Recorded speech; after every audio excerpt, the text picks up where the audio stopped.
నా మీద ఒక ఎస్సీ ఎస్టీ కేసు నమోదు చేయడం జరిగింది. హైకోర్టు ఈ కేసుకి సంబంధించి కొన్ని ఆదేశాలు ఇవ్వడం జరిగింది.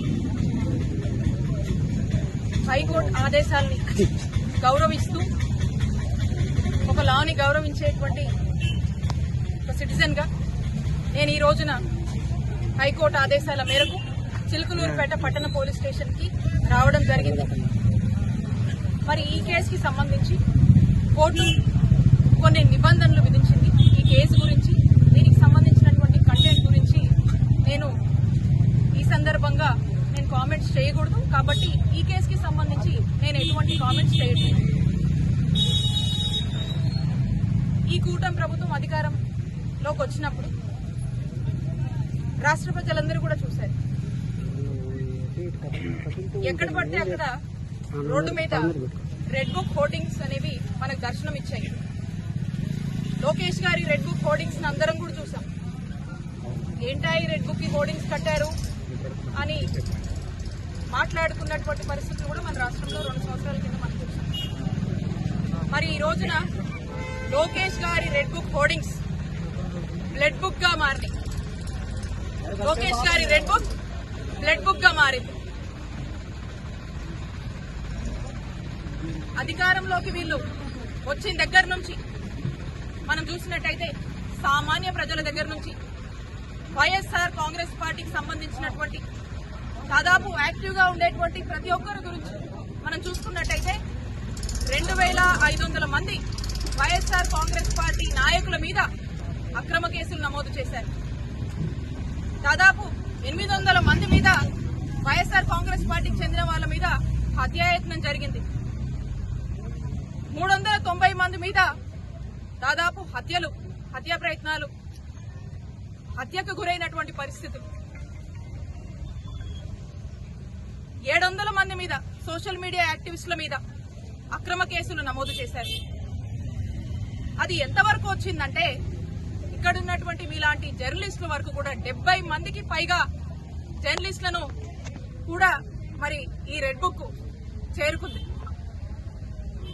ఈ విధంగా ప్రతి సామాన్యుడి దగ్గర నుంచి కూడా ఎవ్వరికీ రక్షణ లేకుండా వైఎస్ఆర్ కాంగ్రెస్ పార్టీకి సంబంధించినటువంటి మాజీ ఎమ్మెల్యేలను, మాజీ ఎంపీలను, మాజీ మంత్రులను, ఐఏఎస్లను, ఐపీఎస్లను, ఆఖరికి మీ జర్నలిస్టుల దాకా కూడా మరి ఈ రెడ్ బుక్ ఏ విధంగా ప్రభావం చూపుతుందో ఒకసారి రాష్ట్ర ప్రజలు అర్థం చేసుకోవాలి. ఇది ఎంతలా అంటే దీన్ని బ్లడ్ బుక్ అని నేను ఎందుకు అంటున్నానంటే ఇదే పల్నాడు జిల్లాలో అలా గవర్నమెంట్ మారింది, కూటమి ప్రభుత్వం అధికారంలోకి వచ్చింది. ఏ విధంగా ఇక్కడ ఉన్నటువంటి మన రియాజ్ని, ఏ విధంగా రషీద్ని ఏ విధంగా హత్య చేశారో మనం చూసాం. మందా సాల్మన్ గారిని ఏ విధంగా హత్య చేశారో మనం చూసాం. ఇలా చెప్పుకుంటూ పోతే ఈ జిల్లాలోనే చాలా ఉన్నాయి. గవర్నమెంట్ వీళ్ళు వచ్చిన దగ్గర నుంచి కూడా ఎంతసేపు వీళ్ళు పోలీసులకు అప్పగించినటువంటి రెస్పాన్సిబిలిటీస్, ఈ వైఎస్ఆర్ కాంగ్రెస్ పార్టీ వాళ్ళు ఎవరు యాక్టివ్గా ఉన్నారు, ఎప్పుడెప్పుడు దొరుకుతారు, ఎక్కడెక్కడ కార్యక్రమాల్లో యాక్టివ్ పార్టిసిపేట్ చేస్తున్నారు, ఏదో విధంగా వాళ్ళ మీద కేసులు పెట్టండి, అక్రమ కేసులు కట్టండి, అరెస్టులు చేయండి, జైలు పాలు చేయండి. ఇదే పోలీసులకు ఇచ్చినటువంటి టార్గెట్. అందుకే కేంద్ర ప్రభుత్వం ఇచ్చినటువంటి ర్యాంకింగ్స్ లో ఈ పోలీస్ శాఖ 36వ స్థానానికి పడిపోయిందంటే ఇట్స్ అ ఫెయిల్యూర్ గవర్నమెంట్ అనేది అర్థమవుతా ఉంది. Never it was before in Andhra Pradesh. ఈ రోజున మీ శాఖ ఈ స్థాయికి దిగజారి ఇంత ఫెయిల్యూర్ ర్యాంకింగ్ కి వెళ్ళిందంటే దానికి కారణం మీ రెడ్ బుక్, మీరు ఇంప్లిమెంట్ చేస్తున్నటువంటి రెడ్ బుక్. ఎందుకంటే సామాన్య ప్రజలకు న్యాయం చేసేది మీరు ఎప్పుడో పక్కన పెట్టేశారు. మీరు ఎంతసేపు వైఎస్ఆర్ కాంగ్రెస్ పార్టీ వాళ్ళని వెంబడించడం, వాళ్ళని అక్రమంగా ఏదో విధంగా అరెస్టులు చేయాలి, కేసులు పెట్టాలి, వేధించాలనేటువంటి ఒక ఎజెండాతో ముందుకు పెడుతున్నారు. కాబట్టి ఇది ఈ రోజున ఉన్నటువంటి ఈ పరిస్థితి. ఇక్కడి విషయానికి వస్తే ఇక్కడ ఈ నియోజకవర్గంలో ఉంటే నేను ఎందుకు భయపడాలి? భయపెట్టాలనుకుంటే భయపడతామా? ఒక కేసు కట్టారు, 2 కట్టారు, 3 కట్టారు, వరుస పెట్టి కడుతూనే ఉన్నారు. ఎక్కడ ఆపారు మీరు? ఎక్కడ మా అనుకుంటున్నారు? ఇదే నేను అధికారంలో ఉన్నప్పుడు తలుచుకుంటే ఒక క్షణం ఎన్నిసార్లు తిప్పుండేదాన్ని మిమ్మల్ని. మీ ఊహకే వదిలేస్తున్నా. అది మా మంచితనం, అది మా మంచితనం. మేము ప్రజలకు న్యాయం చేయాలనుకున్నాం, ప్రజలకు మంచి చేయాలనుకున్నాం, ఏదున్నా ప్రజల్లోంచి తేల్చుకోవాలనుకున్నాం. మీలా కాదు, మేము అలా తలుచుకోలేదు, అలాంటి రాజకీయం మేము చేయలేదు. నేను ఇప్పుడు చెప్తా ఉన్నా, నా నిజాయితీయే నా బలం, నా నిజాయితీయే నా ధైర్యం, సత్యమేవ జయతే అని నేను నమ్ముతాను. కాబట్టి నేను చెప్తా ఉన్నాను, ఏదైతే అందరికీ తెలుసు, అందరూ నమ్ముతారు, మన పెద్దలు కూడా అంటూ ఉంటారు, ఏదైతే ఒక విత్తనం మనం నాటుతామో అదే ఒక చెట్టు అవుతుంది అనే ఒక నానుడుంది.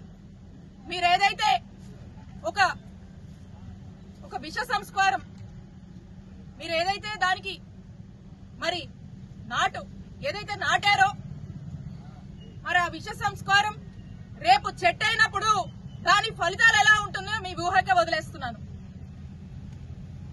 కాలం చాలా గొప్పది. ఇక్కడ యాక్టివ్ గా ఉన్నారు. వీళ్ళు అధికారంలోకి వస్తేనంట ఇక్కడ అపోజిషన్ వాయిస్ ఉండొద్దంట, ప్రజల పక్షాన అపోజిషన్ పోరాడొద్దంట. ఏ గ్రామాల్లో కూడా వైఎస్ఆర్ కాంగ్రెస్ పార్టీ నాయకులు కార్యకర్తలు కూడా ఎటువంటి యాక్టివిటీ చేయడానికి వీల్లేదంట.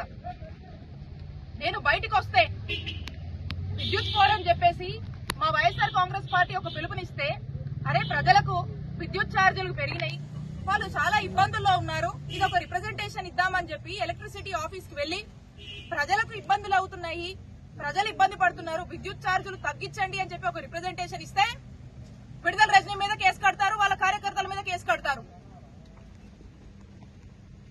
అలాగే ఇందాక నేను చెప్పినట్టు ఏదో ఒక కట్టుకథ అల్లుతున్నారు, కుక్డ్ నెరేటివ్స్ అంటాం. ఆ కట్టుకథ అల్లేసి దానికి ఒక పేరు పెడతారు. దాన్నే ఇందాక అనుకున్నటువంటి ఎస్సీ ఎస్టీ కేసు అనుకోవచ్చు, ఇంకో కట్టుకథకి ప్రాణం పోసి దాన్ని ఎఫ్ఐఆర్ కట్టి దాన్ని ఏసీబీ కేసు అంటారు, ఇంకో కట్టుకథకి ప్రాణం పోసి దాన్ని ఇంకో కేసు అంటారు.